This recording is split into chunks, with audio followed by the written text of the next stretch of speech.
अस्सलाम वालेकुम dear student. आज हमने क्लास नाइन्थ का चैप्टर नंबर 4 स्टार्ट करना है, जिसका टाइटल है हमारे पास सेल्स एंड टिश्यू। क्या टाइटल है? Cell and tissue. पहले तो मैं आपको ये बता देता हूँ कि इस चैप्टर में हमने क्या क्या डिस्कस करना है। इसमें पहले हम सेल्स के हवाले से डिस्कस करेंगे कि सेल क्या है हमारे पास। फिर सेल के स्ट्रक्चर देखेंगे, इसके अंदर जो है ना ऑर्गेनेलिज हैं उसको डिस्कस करेंगे। एंड पे हम देखेंगे कि जो सेल्स हैं ये मिलते हैं तो फिर क्या बनते हैं, हमें पता है कि टिश्यूज़ बनते हैं। फिर हम टिश्यूज़ की डिटेल देखेंगे कि टिश्यूज़ क्या हैं, प्लांट के टिश्यूज़, एनिमल टिश्यूज़, वो डिस्कस करेंगे। सही है। ये चैप्टर थोड़ा सा लेंथी है लेकिन है बहुत आसान। ठीक है ना। तो पहले हम सेल के हवाले से डिस्कस कर लेते हैं कि सेल क्या है बेसिकली। तो cell is the basic unit of life. Cell क्या है? ज़िंदगी की बुनियादी इकाई है। All living organisms are made up of cell. जितने भी जिंदा जानदार हैं हमें पता है कि वो सेल से मिलकर बने हुए हैं।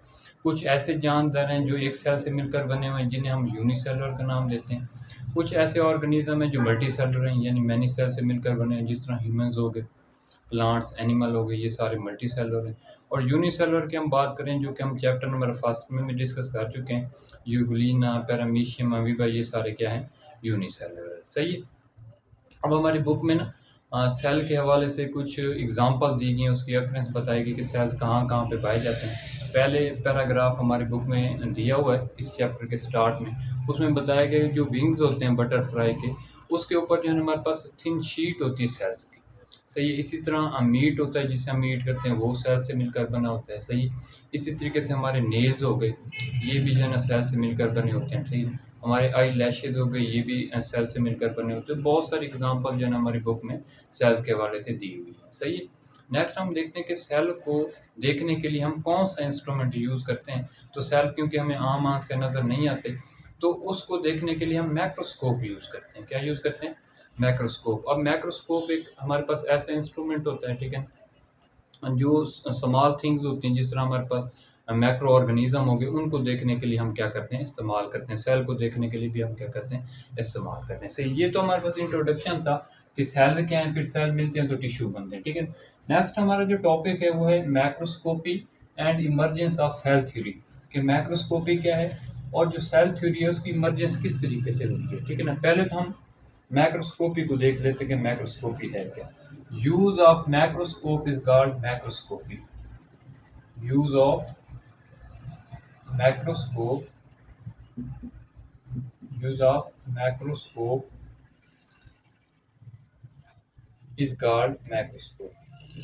ये जो मैक्रोस्कोप का यूज है उसे हम किस चीज का नाम देते हैं? मैक्रोस्कोपी का नाम देते हैं। अब मैक्रोस्कोप क्या है? ये एक ऐसा इंस्ट्रूमेंट होता है जिसमें हम ना छोटी चीजों को जो है वो बड़ा करके देखते हैं। सही। उसके बाद हम देखते हैं कि जो पहली माइक्रोस्कोप थी वो किसने डिस्कवर की थी और वो किस तरह की थी। जो पहली माइक्रोस्कोप थी वो हमारे पास 1595 के अंदर हमारे पास एक साइंसदान था जिसका नाम था ज़ेकेरस जॉनसन।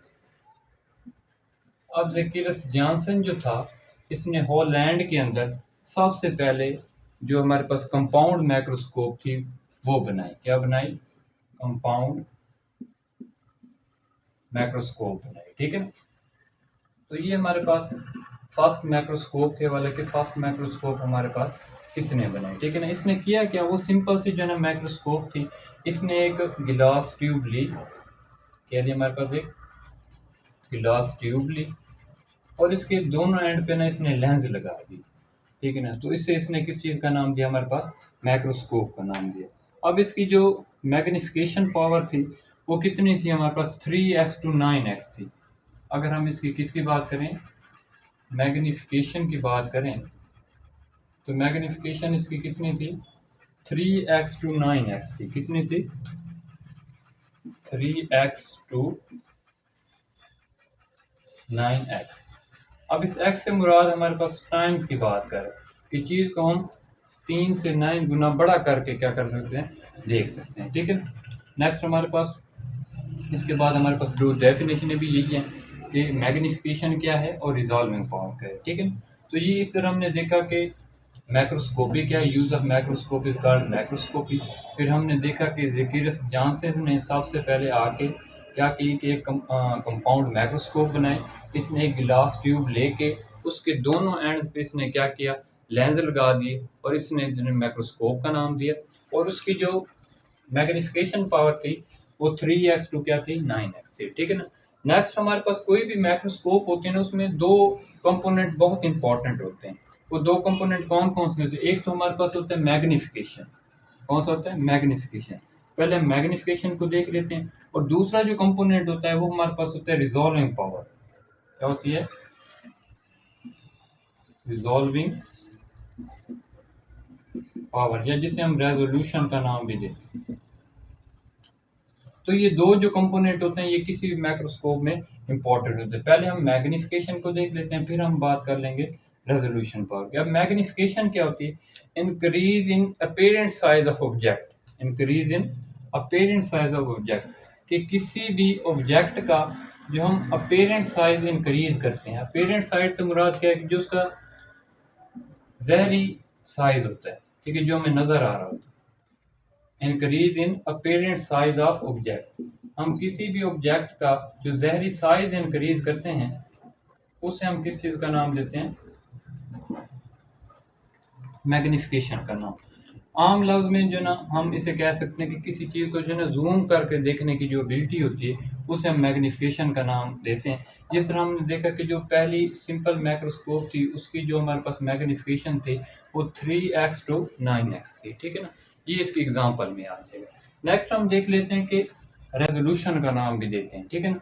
ये सेकंड कंपोनेंट है हमारे पास किसी भी माइक्रोस्कोप का, ठीक है। अब रिजॉल्विंग पावर क्या होती है? Resolving power is the measure of clarity of image. क्या देख रहे होते हैं इसमें? हम क्लैरिटी देख रहे होते हैं इमेज की। फॉर एग्जांपल हमने कोई कैमरे से कोई भी फोटो ली है तो उसकी हम क्लैरिटी जो है ना वो किस में हम मेजर कर रहे होते हैं? रिजॉल्विंग पावर, जिसे हम रेजोल्यूशन का नाम भी देते हैं। असल में इसमें होता क्या है? इसमें it is the measure of minimum distance between two object.